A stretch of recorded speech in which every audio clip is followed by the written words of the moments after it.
अस्सलाम वालेकुम। ये किंग अब्दुल्ला हॉस्पिटल मानसरा है और यहाँ आपको बताना ये चाहते हैं कि यहाँ पे जो पार्किंग एरिया पब्लिक के लिए फ्री किया था,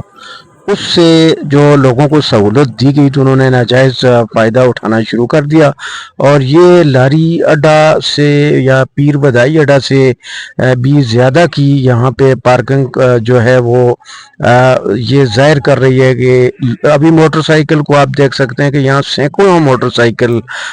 खड़े हैं और ये अस्पताल का स्टाफ नहीं है, कौन लोग हैं, किसने यहाँ पे खड़े किए हैं। और ये फिर आप देखें कि जो अगली जो पार्किंग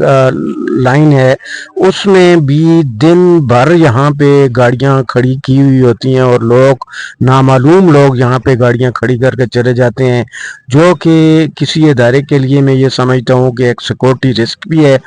चाहिए तो ये था कि यहाँ फालतू गाड़ियाँ जो हैं वो लोग खड़ी ना करें, लेकिन ये शहूर की बात होती है। लोगों को फ्री पार्किंग दी गई हॉस्पिटल की तरफ से, लेकिन उसका जो गैर ज़रूरी गैर मुतल्लका लोग जो हैं उन्होंने उससे फ़ायदा उठाना शुरू कर दिया। और ये जो लंबी कतारें हैं ये दिन रात यहाँ पे खड़ी रहती हैं। इनकी कोई शनाख्त वगैरह भी कोई ऐसा मसला हो जाए तो नहीं हो सकती, क्योंकि यहाँ पे कैमरा सिस्टम जो है वो भी फ़हाल नज़र नहीं आया। तो ये सूरत हाल जो है डेंजरस है।